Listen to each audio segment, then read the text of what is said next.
Yo, what's up guys, Catmaster here. We've been playing Path of Exile 3.25 Settlers of Kalguur League, and as is tradition, after the League Start stream, here's my video with the first insights and tips and tricks to interact with the League mechanic to maximize your rewards and to get into that sweet micromanagement league as soon as possible. 3.25 Settlers of Kalguur adds a fairly complex mini town where you can upgrade things and invest into a lot of different delayed rewards, as well as micromanage the hell out of your money, out of your employees, out of the ore, the bars, the dust, the crops, everything. In this video, I aim to inform you with all the things that I know so far, the things that I don't know so far, what's been working, what's not been working for me, and to avoid the pitfalls basically for you.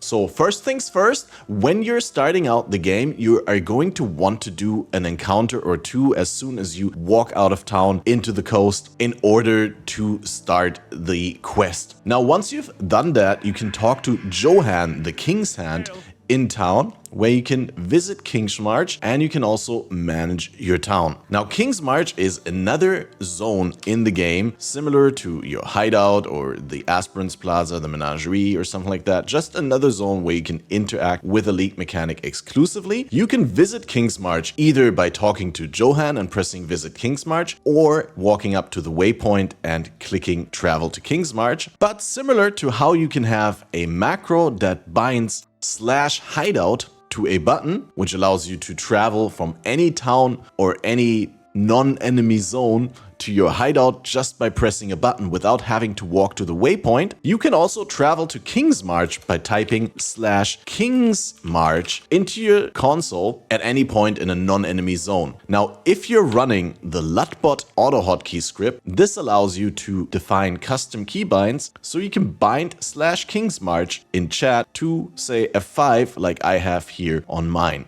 Now, there's also other macros that allow you to do things. I think some of the trade tools allow you to define your custom macros. This is just the way that I go about it, but you can of course do your own way. It's just extremely convenient when you're walking around in a town talking to NPCs and you're like, oh, I have to go to Kingsmarch in order to micromanage my settlement, if you're just able to press a button and travel there without having to walk and interact with the waypoint.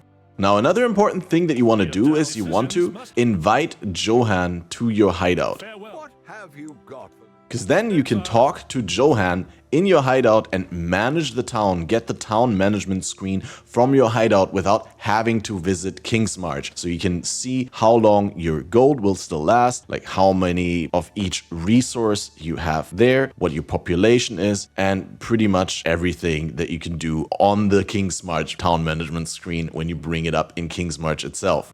So the heart and soul of Kingsmarch is this tavern, where you can find the NPCs, Johan, Faustus, and Raulf. Johan is the most important guy that helps you manage your town, but you don't need to talk to him because you can simply press the League key anywhere in Kingsmarch to bring up this management screen. So Johan is only helping you in spirit, but you don't need to be physically with him all the time. Now, this town improvements button is also part of the heart and soul of your town, because here do you get the basic ranks of your town upgraded, which increases the town population that you can have, the number of workers that can be active for you. It increases the quality of recruits that are being offered to you from Raulf, and you're unlocking the different sections of town, say the Disenchanting, the Recombinating, and all the other features of the town that gradually unlock. So the core loop here is you go to Raulf. We've got a promising list of picks. And you recruit workers. Now, as you can see below here, it shows idle workers only. So out of the 60 workers that I could have, I only currently have 30, and all of those are busy. If I uncheck this, you can see all of these guys and what they're busy with, what their wage is, you know, how much they're costing me every hour, and what they're currently doing productively here in town.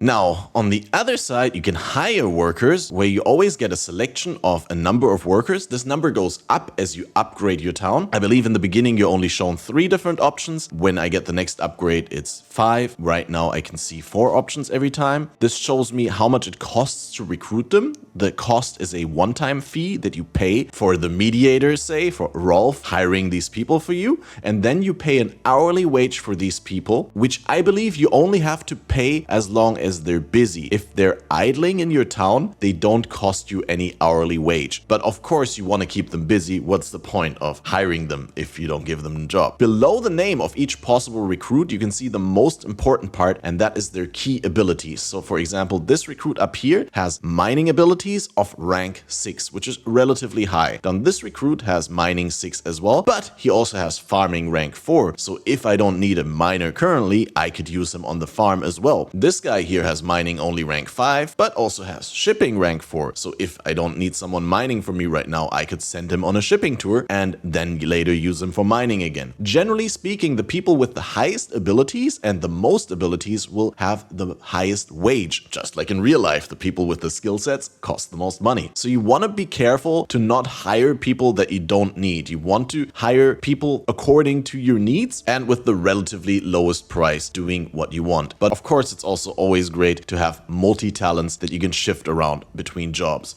If you don't like any of the staff offered here, or you depleted your selection by hiring them all, you can press this button to re-roll the recruits that are being offered to you. This rolls a new selection of recruits with new abilities, new wages, and new costs. It does cost a little bit to re-roll, but this is a nice and easy way to get access to better staff if you only have bad ranks and abilities that you don't want in the selection here, obviously. Keep in mind, you can also always let workers go. If you look at this page, you can just release them and therefore saving the wage that it costs to keep them busy. And you can also replace your less qualified staff over time with people who have higher key abilities in their repertoire.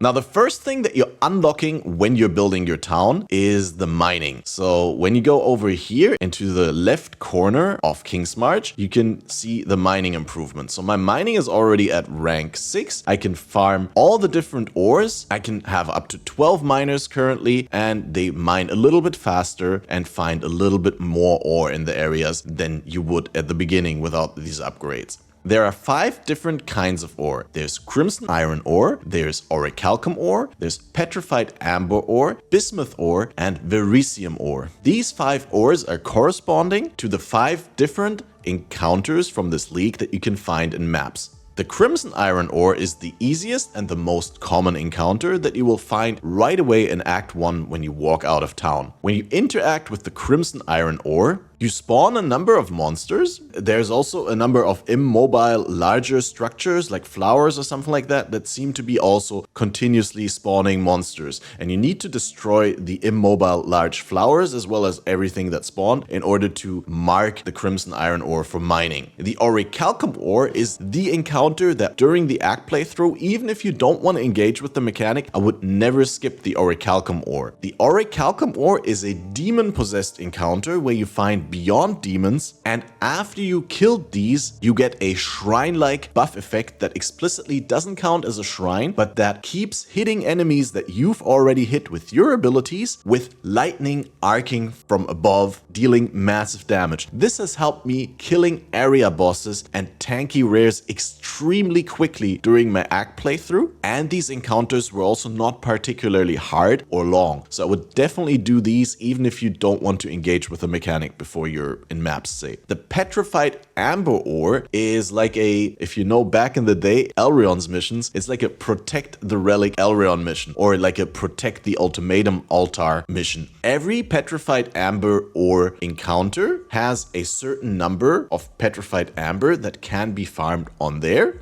And that number goes down for every enemy hitting the petrified amber tree in the middle of the encounter. So it's basically like a little defense thing where you need to defend, and the more successful you are with defending the encounter, the more petrified amber ore can subsequently be farmed by your miners in this mine. The bismuth ore is a simple click and run encounter that doesn't spawn any enemies at all, but you are adding elemental hazards to the area, such as little tornadoes and flying meteors and stuff like that. So environmental elemental danger that is added to your zone. It also very, very visibly changes the color scheme of the lighting in your zone. So with a few exceptions, in some zones is not as visible a difference. Most of the time you know exactly what's going on after you clicked a bismuth ore and you see those tornadoes. And generally, I would also not skip these. If you're a little bit scared of the elemental hazards, you can keep them for the end of your zone, for the end of your map, especially if you're running circular maps or maps that don't have one linear path, but where you can kind of loop around, clear the entire map, come back to the ore, click it, and then pour it out. Why not do it, right? It's essentially free. And last but not least, we got the Verisium ore, which is the most rare encounter and also the encounter that you unlock last. Like I showed you here on the improvements, I've only gained the ability to mine Verisium recently after upgrading to rank 7. Verisium encounters are very similar to the Crucible League mechanic in that you have to walk up to them and hold your button in order to channel the encounter. The longer you channel, the more ore you will make available for your miners to retrieve from there, but also the more enemies and generally danger you will spawn. These can be very, very rippy, so I advise you to not channel for longer than you feel comfortable. But they're also pretty rare, so you want to make sure that when you do get one, you get the maximum amount of Verisium out of them. It's a tough balance to strike, but I trust you to be able to do it after you've tried it a couple of times. Generally, you start with just Crimson, and then you unlock Orichalcum, Petrified Amber, Bismuth, and Verisium as you upgrade your mining department here. Now, just to be clear again, when you mark the ore in the map, you're not gaining any of the resource. It may seem at first like you see a little flying number and it looks like you're picking up something, but when you look closely, it says marked. It doesn't say farmed or acquired or whatever. It says marked. So it still needs to be farmed by the miners that you hire for this job. Every worker that is available, you can put on the job. You can select which ore they're specifically here for farming, and as long as they're not farming anything actively, I am pretty sure you also don't have to pay their wage as long as they're idling in your town. So as you can see, my workers are done farming all the ore that's been marked, so I need to go back into some maps and mark some ore for this to continue. You should really check out what came in from the canoe. Now, the next department that we want to talk about in this video is Tujen, the Harbor Master, and the shipping feature. Shipping is unlocked relatively early on as well, I believe with rank 2 or rank 3, and you can upgrade shipping to unlock new ports and bigger maximum crews, additional ships, and how fast the encounters complete. Now, when talking to Tujen, you can put a crew on your ship and load the ship with a number of resources and then decide to which other city the ship is going to do a trade route to and come back with goodies. Each of the towns that you have unlocked, you start with just having Ribenfell, and later on you get Gakenu and other towns as well. Each of the towns has a favorite resource at a given point that gives you a bonus up to a certain amount. So say Orichalcum in Ribenfell here, if I ship Orichalcum there, up to the first 360 Orichalcum that I bring there, give me plus 40% returns. Likewise, here in Gakenu, if I ship Petrified Amber or Pumpkins, this will give me bigger rewards based on the numbers that we can see here. So let's check out what our ship has successfully returned from Gakenu with. So this is like a random gumball. This is not too great, but obviously for doing nothing, just getting handed a chaos and some minor currencies, pretty good. You can click take all or discard all, right? You can use your item filter here to highlight things. And of course, in this case, we're not discarding anything. There also don't seem to be any rare items at all here. Love this job. But normally you do get a lot of rare items. Alright, so let's quickly set up another shipment. We're going to try and visit Gakenu again. We're going to try and ship Petrified Amber there. 220 Petrified Amber if we have that. So we select Gakenu and then we go into the shipment and we're looking for the Petrified Amber. We have bars, so we can go up here, and this is like the first thing I want to clear up is you can set a number here. You can also use the slider, but as you can see, the bar next to your ship goes up, and at first I thought, without hovering it, and that's pretty stupid, but I thought this is just the load bar. This is how full you can make your ship, and I was like always confused because I could never seem to quite fill up the ship. You know, the fuller you make the ship, the more capacity it seems to have. But this is actually not the filling, this is the risk. The fuller you make your ship, the higher the chance that the shipment will encounter unforeseen outcomes during the voyage. So the greater the risk, the higher the chance of more severe outcomes, and you kind of want to keep this risk low or even at 0 in order to not jeopardize your rewards. I've done shipments with like really low risk percentages that gone wrong. I've done shipments that had relatively high risk percentages that went wrong. I'm sure you can get lucky and do like a really high 90% risk and it comes back completely unharmed. But, you know, most of the time, 9 out of 10 times with 90% risk, you're probably going to lose a significant part, if not all of your shipment. So we're going to go for a mediocre risk here. What was the total amount that the people wanted? 220. So if we do 220 here, we have a 34% chance that we get unforeseen outcomes. And this is a risk I think this time I'm willing to take. A lot of people have told me in my community, you want to ship with 0% risk. There's different approaches. No one has the golden recipe just yet. So we're going to try and go with a moderate risk here and throwing our petrified amber in. You can put more crew on this. Let me quickly see whether we can... Hail! Who would you like to hire? So we can hire another guy who does shipping. Promising pick. Add him to this crew, which will then lower the risk of unforeseen outcomes. So you really always want to fill up your crew because the higher the number of members in the crew, the better they will be able to protect the shipment. Aye. As you can see, with 2 people we had 34 risk, and now that we added a 3rd member onto the crew, the risk went down to 0. So we're going to send out the shipment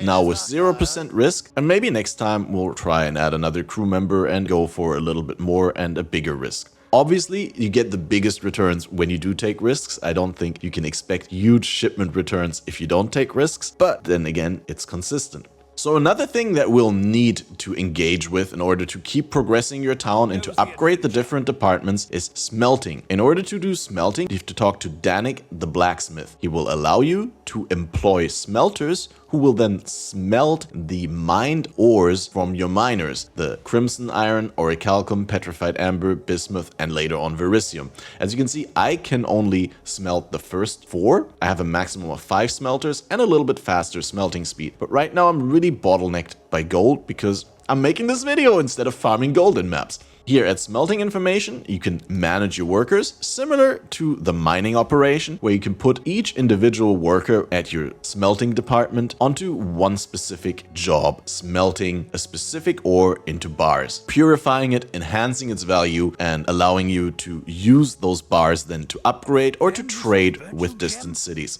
Dannig also helps you unlock Runesmithing, which is another crafting bench that uses these runes in order to apply mods that are outside of the explicit and implicit mods of your items. For example, I had this 2-handed mace that I was running prior to switching to one hand, where I crafted flat lightning damage. And as you can see, this is on a separate line from implicits, explicits, and like anything on the item. This is straight up added on. So these are really valuable, and as you upgrade the runesmithing, there are better and better mods unlocked. For example, when you kill ignited and shocked enemies, you can proliferate their ailments to nearby enemies. You can also have burning enemies you kill have a chance to explode, dealing a percentage of their max life as fire damage. And of course, later on, way more powerful mods. We've seen some mods teased that are really sought after, but in order to acquire these runes, you have to engage with the shipping, because these runes you cannot produce. You can only get them as returns of shipping out goods to other towns via Tujen's shipping department. Now, another department that you're unlocking as you're upgrading your towns is the Disenchanting. Rog the Disenchanter allows you to put items in here and to employ workers who are then busy with disenchanting the items into Thaumaturgic Dust. The Thaumaturgic Dust then in turn can be spent on upgrades. I'm sure there's another sink that I'm just currently not aware. There's probably going to be some crafting. You're probably also going to need this in order to do the recombination.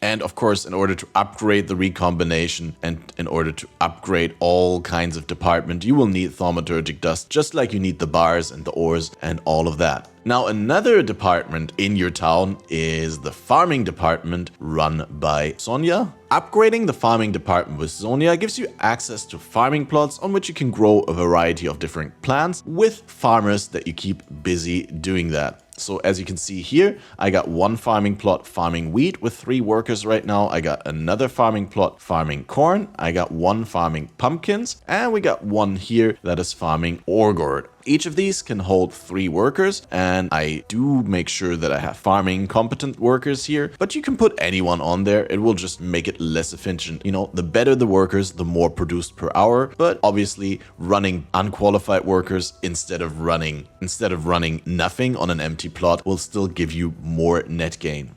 Now let's talk about the town management screen for a quick moment. The town management screen is a very convenient overview that lets you see how much money is currently in your treasury, how much hourly wage the total of your busy workers consume, and how long the money in your treasury will last paying those workers. The treasury is a compartment for your gold. You see, this is the gold that you currently have on your account, and then you have the ability to throw this into the treasury in order to make it accessible for the wages and the expenses in town, and to keep things running. As soon as your treasury is empty, everything in your town comes to a halt. So this is extremely important, probably the biggest bottleneck next to marked ore that is ready to mine. Both of these things require you to do active mapping to seek out new mineral veins that can be mined, as well as collecting gold from enemies that you've slain.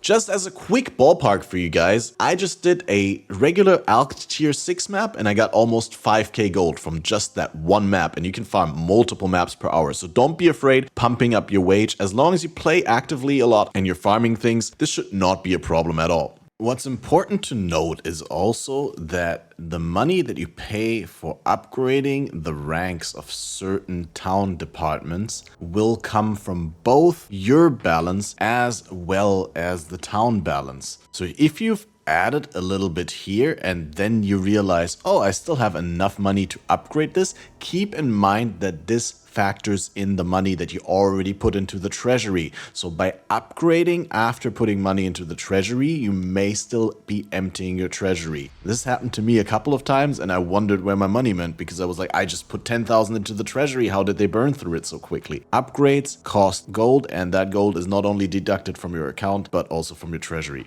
So last but not least, I want to quickly talk about Faustus, because Faustus... You don't know what you don't know now, do you? Faustus gives you access to refunding passive points via gold. Let's see what we can do, eh? Instead of regrets. So you can respec your tree paying gold. This becomes more expensive the higher level your character is, so it may not be worth it at a certain point to use the gold rather than regrets or the refund points that you can get from the quests. But this is great, obviously, early on when you don't have that many regrets and when gold costs are really cheap. Faustus also gives you access to the currency exchange, a great new feature, which is essentially an auction house. Very, very convenient, not having to alt tab out of the game and being able to buy things just at the convenience of clicking a number of buttons. And last but not least, Faustus also gives you access to the black market, which I've heard is very, very good to get some early decent rares. These are essentially items that come at a gold cost, and you don't know which base they're on, you don't know the explicit stats. It just says, for example, here, random armor body, random armor and evasion body, random evasion body. So you do get the base type kind of thing, but you don't know for sure what it's going to be until you click it. Now that concludes my quick beginner's guide to Kingsmarch. Yeah, this is not very in-depth, I'm just learning myself, but I wanted to share some very crucial things. If the video helped you, make sure you give it a like and a vote up and maybe share it with a friend. If there's anything that I've missed, let me know in the comments down below to include it in my full guide that I'm going to be working on next week. And if you have any questions and you want to see how I'm doing, come over to twitch.tv/catmasterop, where we'll be streaming for the rest of the day, and I'll also be live every day next week. Thank you guys for watching, and I'll see you in the next video. I know a lot of people want to send blankets or water. Just send your cash.